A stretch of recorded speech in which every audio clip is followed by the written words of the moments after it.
Good evening. My name is Thurman Greco, and I am the hostess of this program, Let's Live. And we have a wonderful guest tonight. We have Andrew, who has come with another selection of beautiful foods. But before we start this, I would like to ask Andrew to introduce yourself a little bit.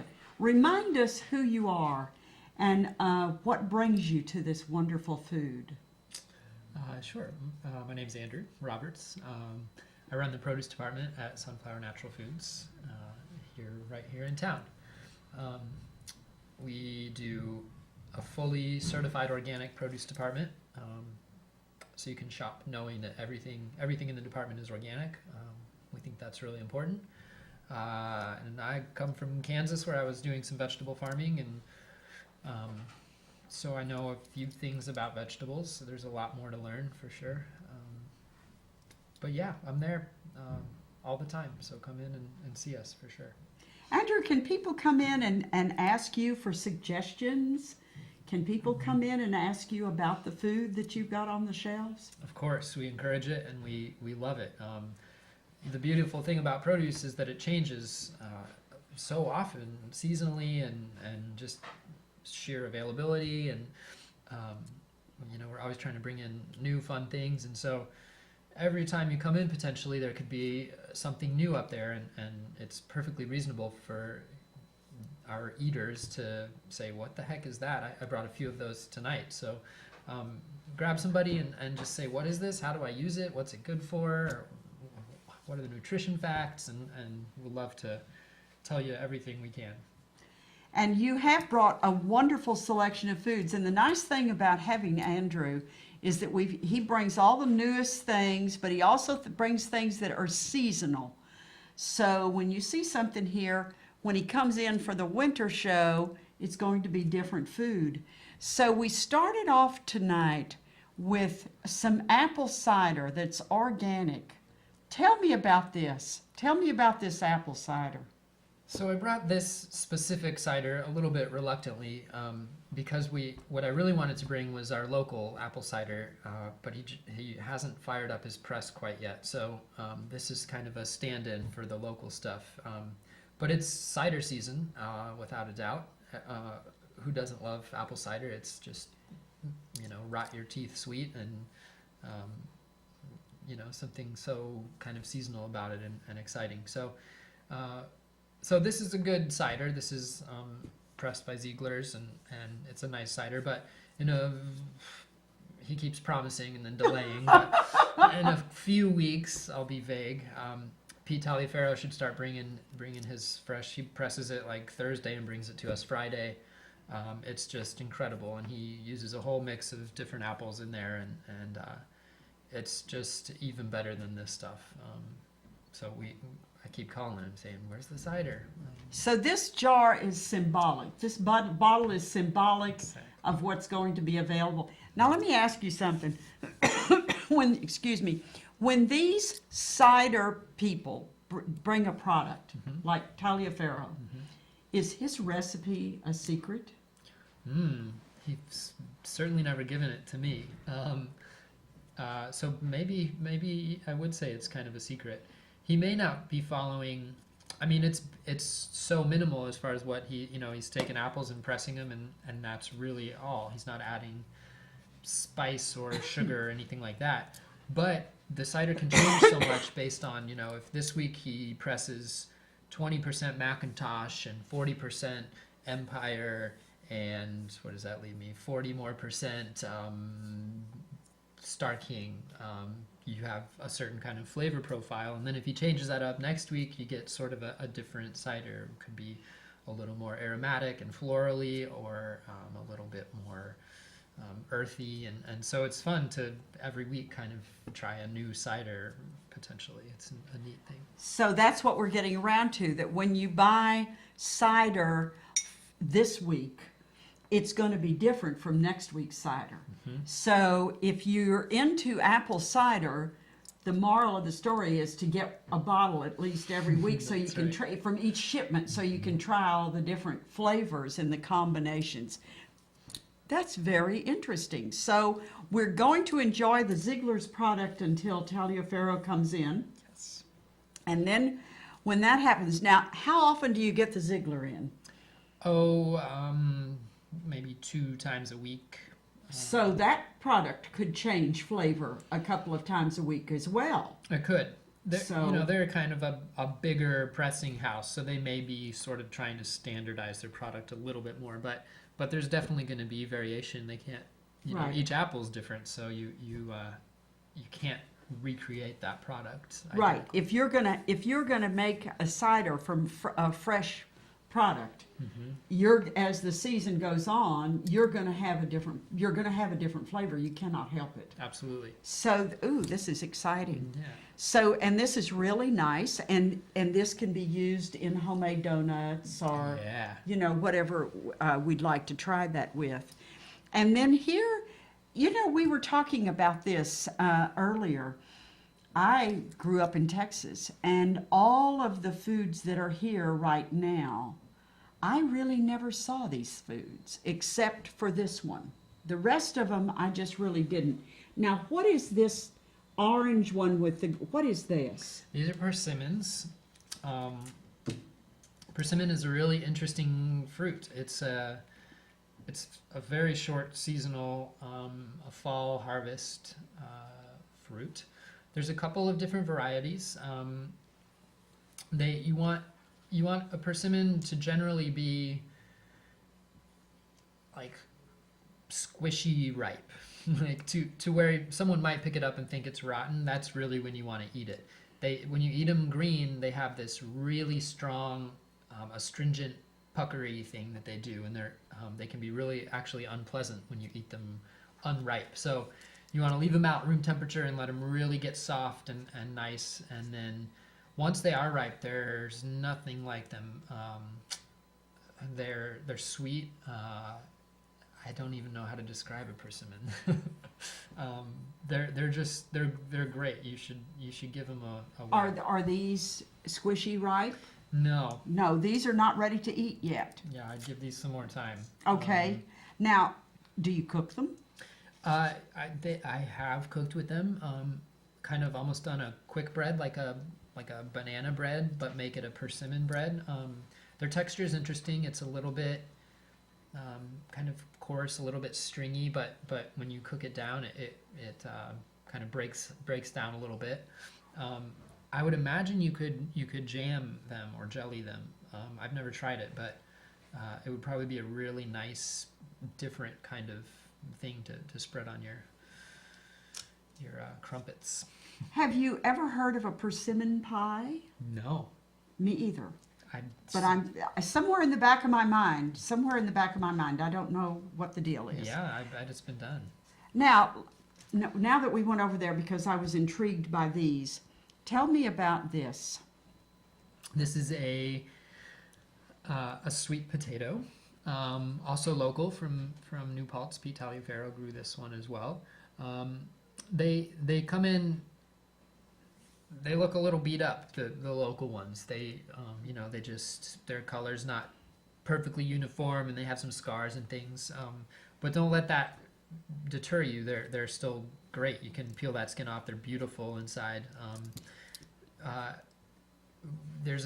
So a lot of people would call this a yam, but true yams originate in Africa, and they're monstrous, and they grow above ground. They're, I believe, related to the lily. They're in the lily family.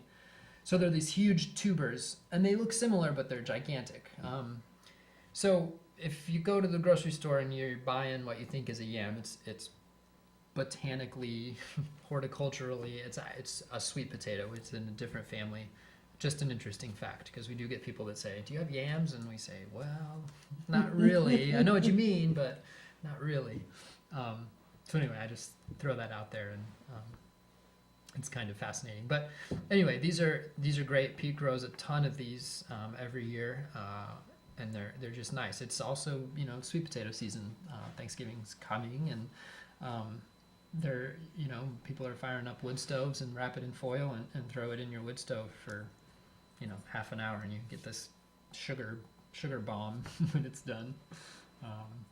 So yeah, they're great. You probably know some great recipes. And Well, actually, I don't, because my grandmother only fixed these one way, and that was baking them and then slicing them open and putting generous dollops of butter, not margarine, butter, on them, and we ate them that way. So I've heard about sweet potato pie, and the first time I ever came up on it, I was living in Mexico City, and Thanksgiving came around, and of course, you know, Thanksgiving is an American thing, not a Mexican thing.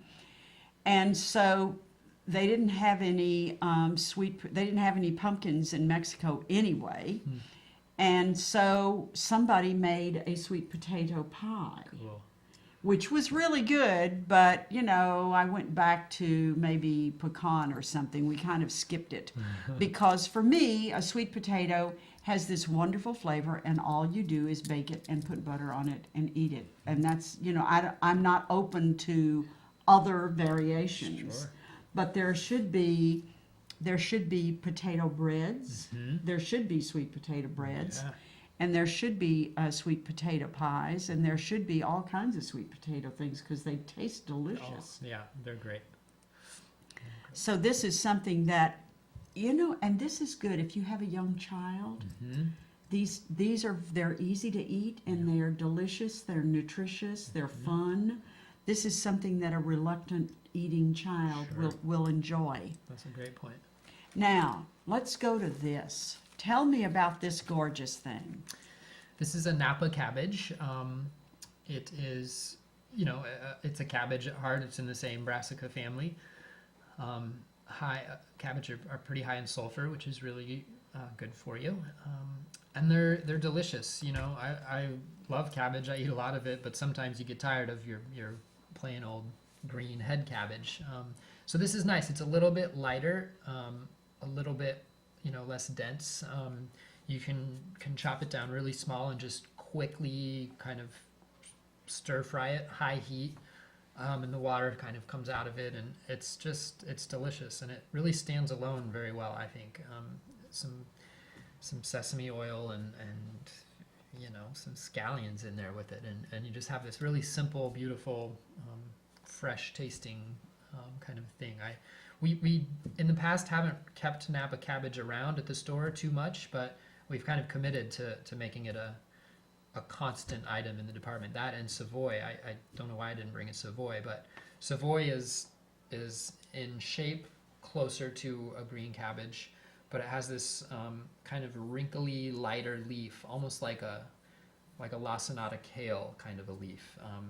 So you can cut up the Savoy and wilt it down like you would kale almost. It's again less dense than your typical cabbage, and also beautiful. So come in and check those out if you're unfamiliar with them. They're just a nice change, and soups. There's just all kinds of options for Napa. Is this good as a slaw? You know, I've never tried it as a slaw. So you always cook this then? I do, but for no other reason than stubbornness and lack of, you know, inspiration. It would probably make a nice you know, slaw, cold salad kind of a thing. Thinly, you know, I think it'd be great. This is lovely. And of course now we go to one of my favorite items, and that's these luscious carrots. Tell me about these luscious carrots. So these are a baby carrot, grown by Cal Organic. You know, we don't like necessarily to sell much of this kind of packaged stuff. It's not really our forte. We like the fresh out of the farmer's tote kind of thing, but these are really fun. So I brought them in anyway. They're just something different. We sell baby orange carrots by the truckload. They just fly out the door. And so, you know, we brought these in and thought they'd be something different. If you put these in your kid's lunchbox, it's a nice little surprise, you know. Well, you know, you are correct. You, as a store, your policy is that you do not have an awful lot of these packaged things. But I think that packaged carrots are very important because they are a nutritious snack. And if you want to get something to eat and you don't want to buy a cookie or a cake or whatever, you can go and get a package of carrots, and they're easy to pick up, they're easy to take to the checkout lane, and much better for you. Absolutely, and it's a great point. If you're you just have no time and you're on the run and you grab these are peeled, they're washed, they're you can just munch them right down. And we need more produce like that doesn't take all of this cutting and cooking and seasoning, and it's things you can just pop right in. So these are great. And this is really good if you're hungry and you want to eat something, but you're not going to go over and get, to the refrigerator case and get a sandwich or go get a cookie or whatever. These are crunchy, and you have a feeling of having really had a meal. So you get something that's low calorie, that has a good nutritious content. And so this is and it's not going to wilt on you, and it's not going to turn into a puddle. I mean, it's going to hang in there, if you're in your car seat or whatever for a while. This is a good product to have. Yeah. It's got some very good qualities about it. And of course, our next one is, of course, the fresh. Let's talk about this. This says Poughkeepsie on it. Tell me about this. Sure. What's the name of the brand and what's the story? So this is Falanga's mozzarella. I actually, now that you hold that up, I may have brought this in before. I don't think so. Okay, good. I would have remembered. Yeah, it's just hard for me to resist. He comes Friday, so this afternoon I'm going around and picking things to bring, and the cheese case is just loaded with these, and they're just so luscious and tactile, and they just call to me, sort of. And mozzarella is amazing. This is truly a fresh mozzarella. It comes to us still warm, so they're, mozzarella takes stretching. You take the curd and you stretch it and rinse it and stretch it and heat it and stretch it, and it's a whole process. So they come to the store and they're still warm, and you just can't get fresher than that. We've had other products in the past that come in kind of a brine, and they just don't have this kind of vibrant. You can tell they've been around for a minute. But this stuff is great. Local company. You call these guys and Falangas, and they're very,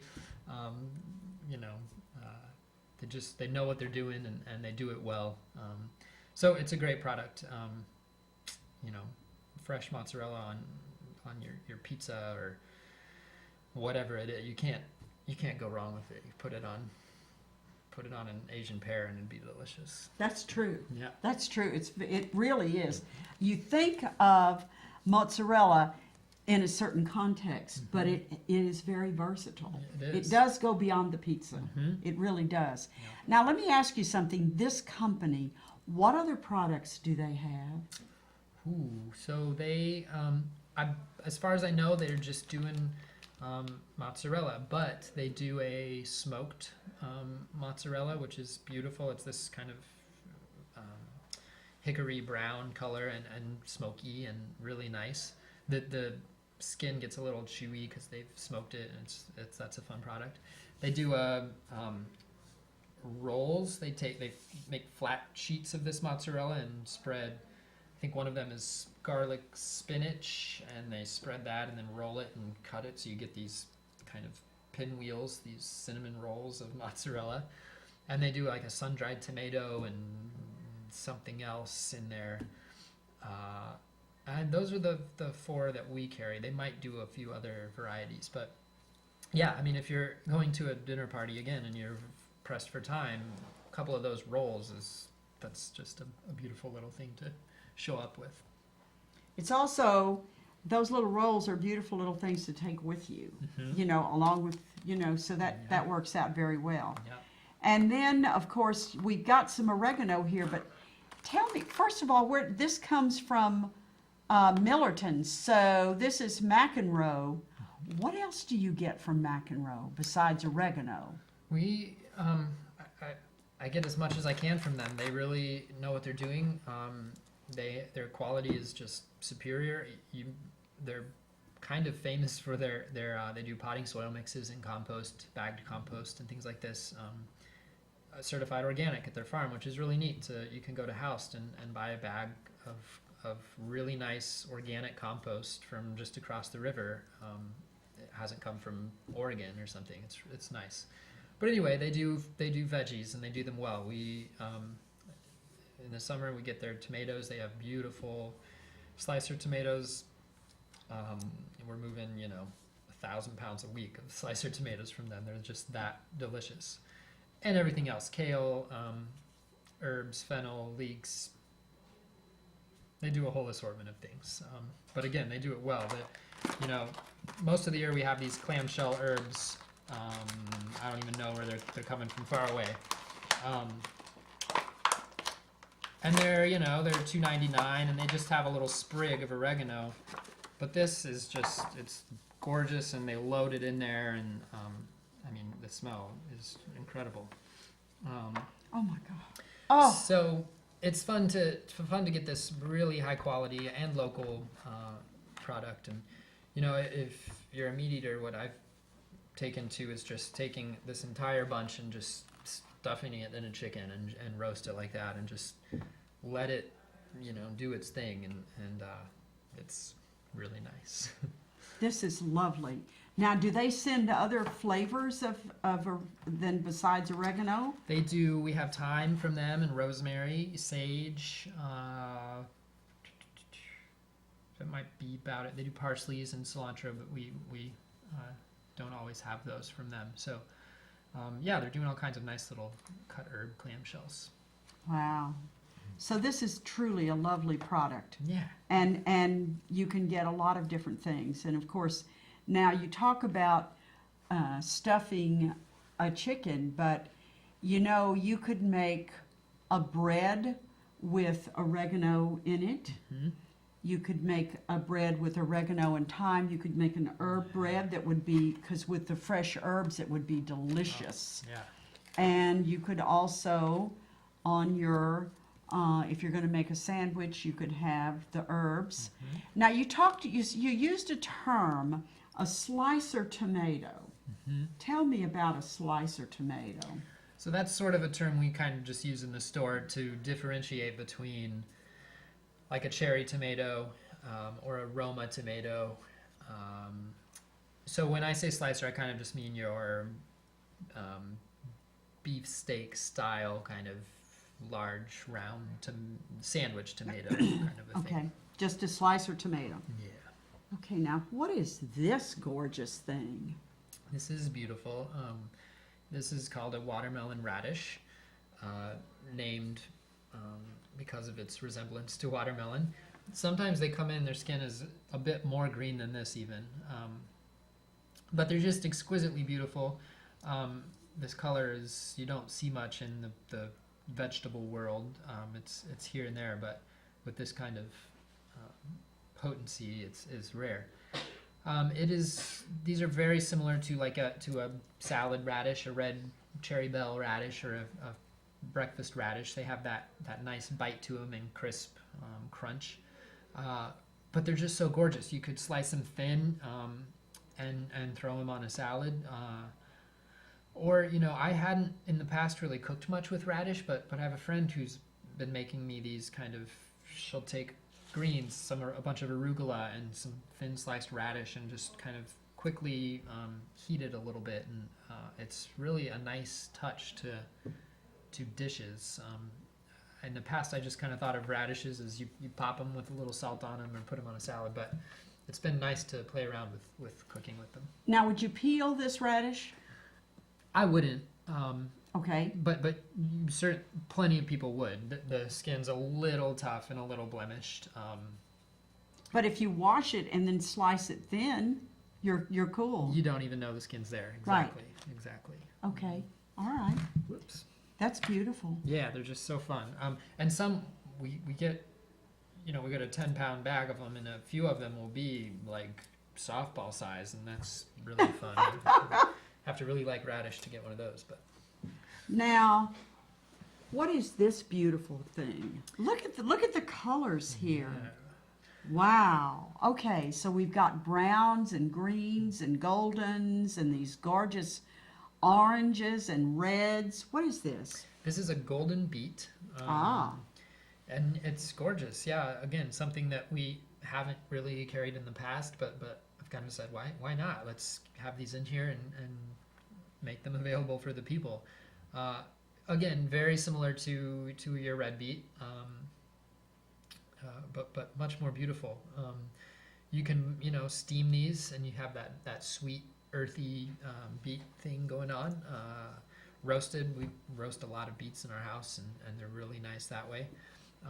But I mean, you can slice this off, and it's this really pretty kind of goldenrod color. So yeah, it's something fun, throw is it in this with your is carrots. this beet good? Would this go in soup? Yeah, absolutely. That's a great. You could do a gold beet borscht. That would be really fun. Could you include this in, say, mashed potatoes and persimmons? I mean, Parsnip. parsnips, parsnips, beets, and potatoes. Could this fit in there? Absolutely. Now, if you go into the store, how many different kinds of beets are you going to find this week? This week we would have gold beets like this. We would have red beets like this, and then we also have red kind of baby bunched beets. And beet tops are perfectly edible. Their chard is in the same family as beet. So you buy those beets with tops and cut them down and wilt the tops. They're just delicious. They have this iron kind of rich flavor, and they're gorgeous. Turn a bowl of rice pink. It's really fun. And it's beet time. It's root kind of season. We move down and hibernate, and the plants are all storing their energy. It's fall, and they're moving inward and putting their sugars into the roots, into the beets and the parsnips and the rutabagas, and so it's an appropriate time, I think, to eat your roots, and way more fun to fire up the oven on nights like this here in October than in July. Right. Right. Well, I'm a great believer in the summertime when it's hot, you don't cook. I mean, Yeah. but I have lived in households where people felt like you had to cook a meal or things weren't right. So it's 100 degrees outside, but still, no, I'm not for that. I'm for, using the stove to heat the home and cook the food. But now, you can cook these, you can put these in like a pureed potato and beets. You can have, as you said, a beet soup. You can put them in stew. Mm-hmm. So there are a lot of different things that you can do with these. And you have several different kinds at your disposal. Can you mix the different ones? I think you could really, really easily. The flavor is going to be very, very similar. It's almost the difference between a purple carrot and an orange carrot. They're still both carrots. They're still both beets. But it's that fun kind of Well, change. Now let me ask you something. If you have a stew, or if you have some kind of a soup, if you're going to have a soup, you like to have things where you can really see the different vegetables so that you know that you're eating a potato or whatever. Can you chop up beets and put them in that kind of a meal? Absolutely. Dish? So then you could do 3 different kinds of beets so that people would be looking at a cooked beet chunk, which may be a deep red, and then this is golden, and then you have a potato, and then so there is an opportunity to use all the different colors in one dish. Oh, yeah, and it would be beautiful and delicious. Beets, hold up a little bit better than, say, a potato. They'll keep their firmness, and they won't dissolve in a soup. So it's nice. You'll have these chunks of sugar. I mean, sugar beets, we get a lot of sugar from sugar beets, so they're sweet, and which can be really nice. Beets are very sweet. Do you know anybody that's ever made a beet pie? No. I don't either, but they're very sweet. Yeah, no, that would be amazing. Beets have a chemical compound called geosmin in them, which gives them some people really don't like beets, and my theory is it's because of that compound. It's that it's the same compound when it rains in the summertime that is released on the asphalt, and it's that real earthy kind of dirt smell and flavor. So that turns some people off, but I think it's nice. I think it's a unique kind of characteristic of beets. Wow. And then, of course, you have brought yet another goodie. You always bring some goodie. Yeah. It's a different kind of chocolate every time you come. I I think that's very interesting. Yeah. Well, tell me about the Bixby bar.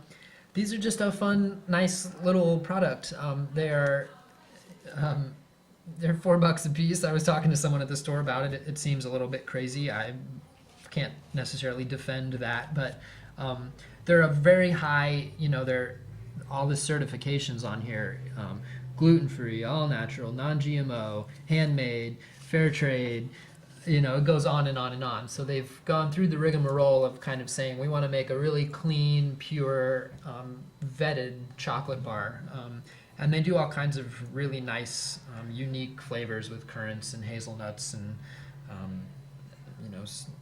black salt and all kinds of really nice, unique things. So they're a fun little thing if, you want to impress somebody, take them one of these Bixby's. Well, these Bixby's, have you had them in the store long? I think they're fairly new still. A couple of months maybe they've been around.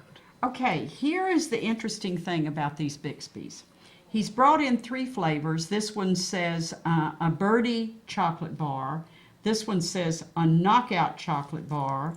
And this one says a mulligan chocolate bar.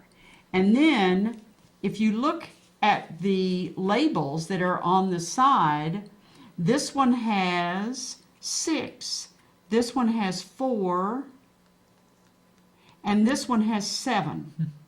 So the knockout is gluten-free, it's non-GMO, it's handmade, and it's all natural. Okay, this is the knockout one. The mulligan is all natural, gluten-free, non-GMO, handmade, dairy, and youth trade. So this one, if you're vegan, this is the one you want. You want the knockout because it doesn't have the dairy. Very interesting. This one is vegetarian, but it is not vegan. And this one is all natural, certified gluten-free. Now that's interesting because this one is gluten-free, this one is certified gluten-free, and I have no idea what that means. And non-GMO, handmade, and here's another one, I don't know what it means. It says DE, I don't know what that means. Couldn't tell you. I know. So we have 2 labels here that we don't even know what they are. Isn't that amazing? Wow. Yeah, it can be overwhelming, all of these certifications and things, and sometimes you say, I just want a chocolate bar, and but I appreciate companies who again go through, because it's a lot of work you have to prove sourcing on your ingredients and show that they are truly meet the criteria set forth by these agencies, and so I appreciate a company that says, look, we're willing to do that to kind of guarantee our product to customers. So I think it's a nice touch. And not only that, this product is made locally. This is a New York State product. This particular bar was made in Maine, but it comes from a company in Warwick. So we're looking at a local product. This counts for something. I realize it's a lot of money, but I also realize that it is a thick bar. If you were to get it down to where it looked like a Hershey bar, you would probably have more chocolate. It would be bigger than a Hershey bar. And it doesn't have a lot of the chemicals in it that you would expect to have. They're not there.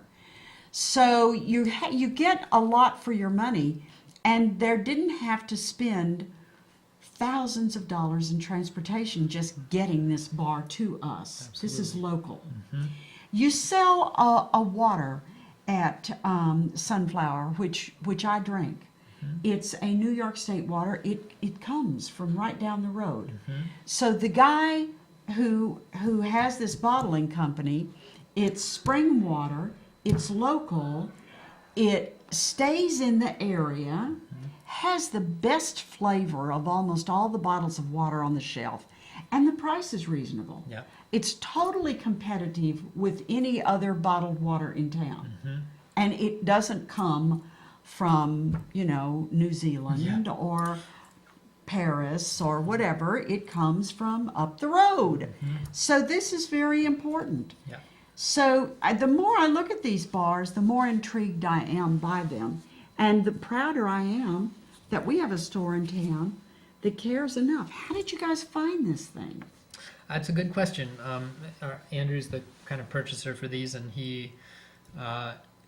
they could have called him and said, check these out, or he goes to shows and he may have seen them there. So, and he is always on the prowl for local products that, again, aren't being trucked across the globe.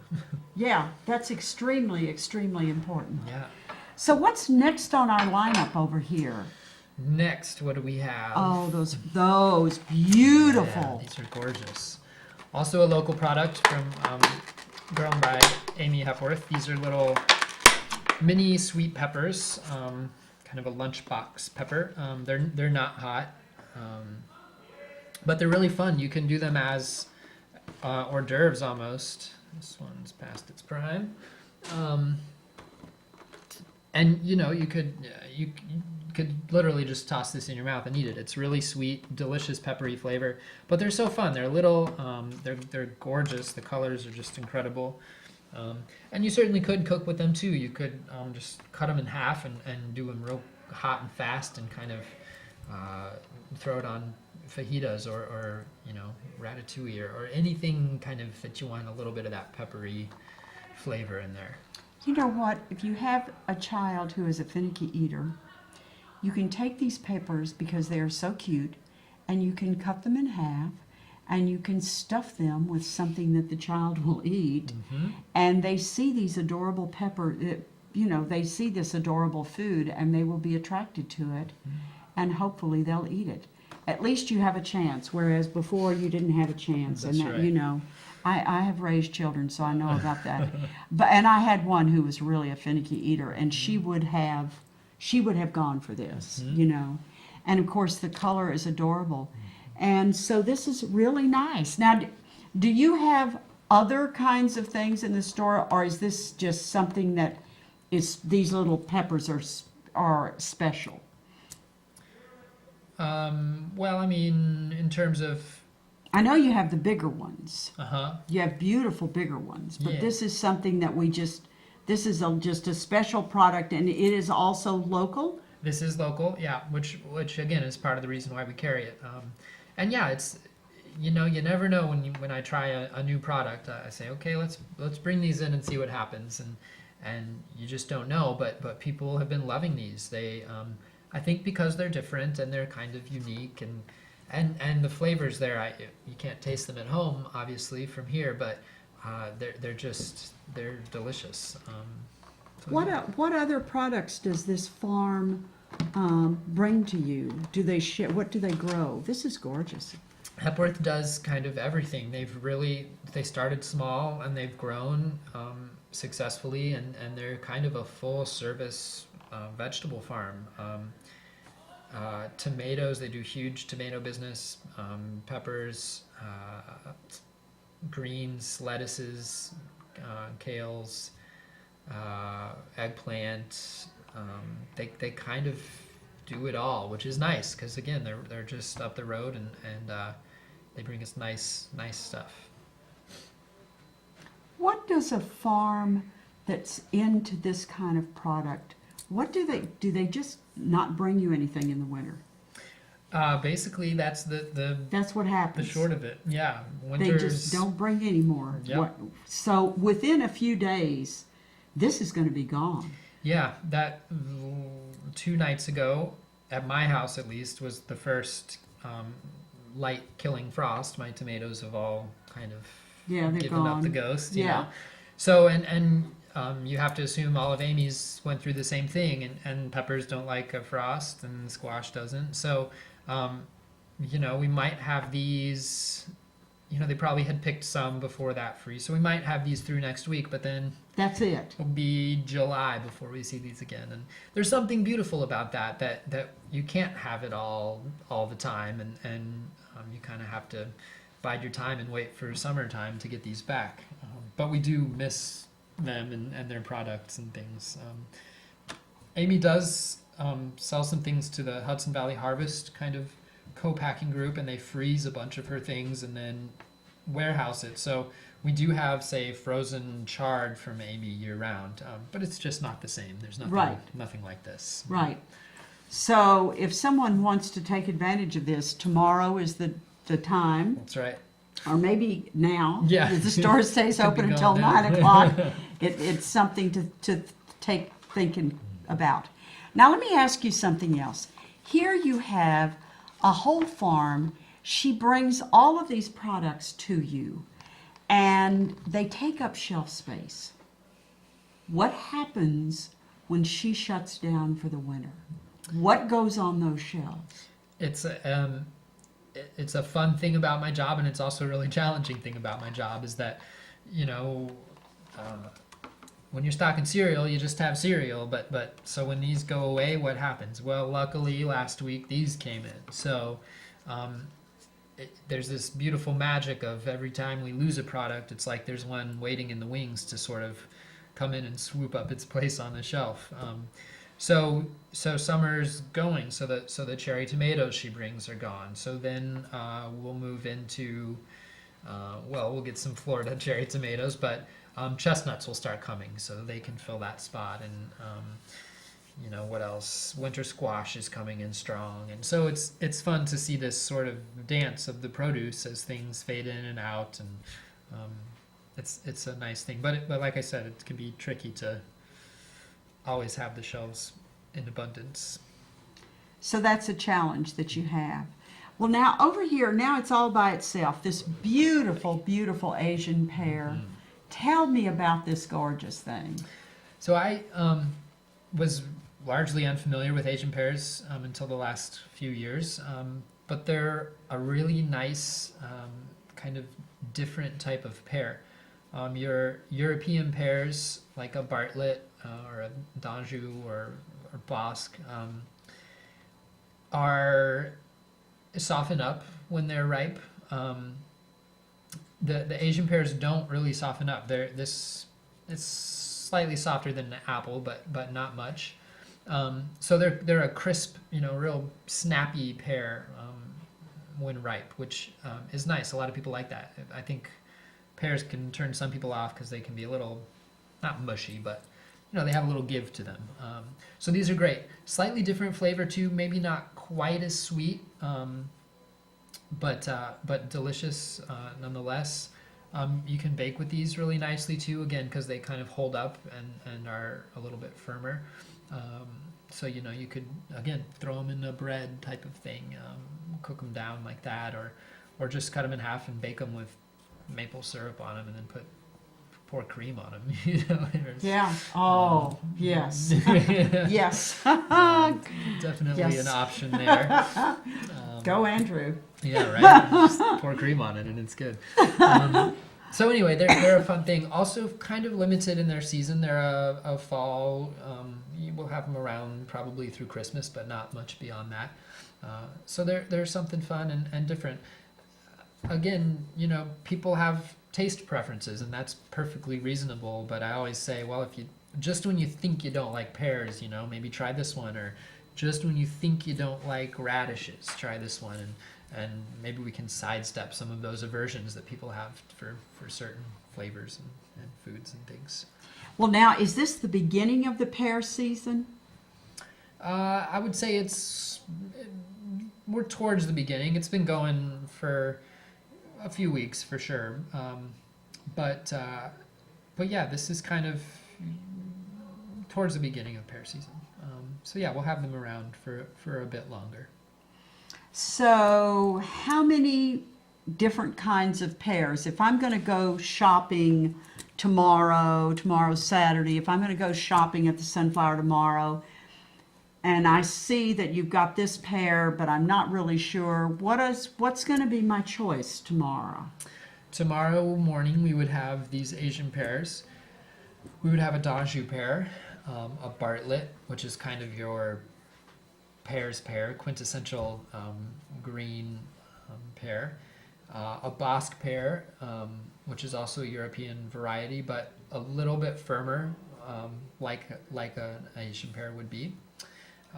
We also have Seckel pears, which are little kind of miniature pears. They're really beautiful.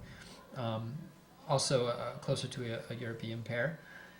And tomorrow that would be it. We should get in some red Bartletts, which are really fun. They have this beautiful maroon kind of wine colored skin on them. They're really nice. There's a pear called Star Crimson that we get here and there. So again, it's fun. There's almost as much variety in the pears as there are in the apples. They're related distantly.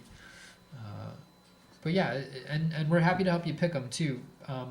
Pears actually ripen from the inside out, which is pretty rare. Most things kind of start outside and move in. But if you feel a pear and it has the slightest give to it, once you cut that open, the inside, it's going to be riper than it appears to be on the surface. Kind of, some people don't. They wait till it's soft on the outside and then it's really soft on the inside. So it's an interesting pear fact as well. Of those pears that we just discussed, I think, to me, this is an eating pear. To me, this is a pear that you purchase, you clean off the skin, and you take bites out of it. But there are other pears that you just named that I think of as cooking pears. Mm-hmm. Which ones would those be for you? Which ones of those pears would be cooking pears? I think the Bosque makes a really nice cooking pear. Again, because it's a little firmer, it holds up. If you were going to roast them, there's a lot of recipes out there for poached pears with just a thin bit of water and peel them, and you end up kind of with like what you would get from a canned pear, which can be a nice thing. They're sweet, they're soft, they're kind of sensuous almost.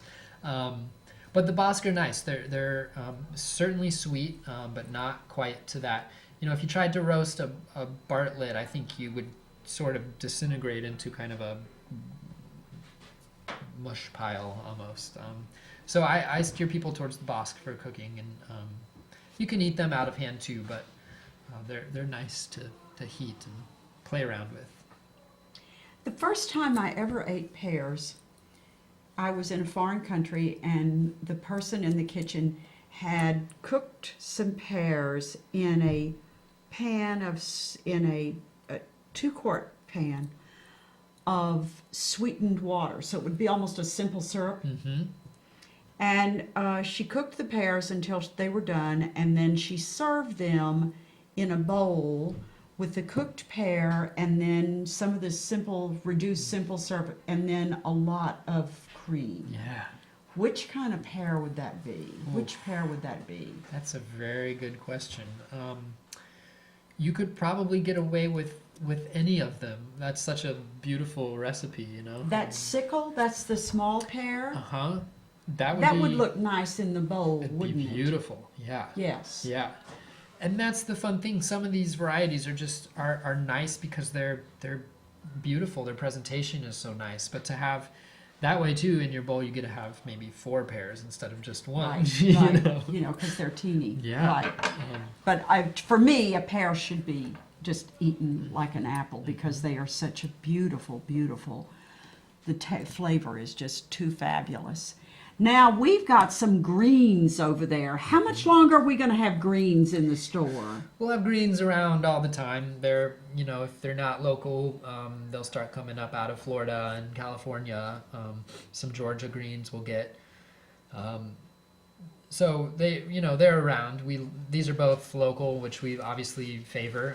This is a bunched arugula, again from Pete Taliaferro. Beautiful stuff he's been bringing in. It's just such a dark green, and that arugula flavor, there's nothing like that. It's that spicy, mustardy, aromatic type of thing. But this is just a beautiful product.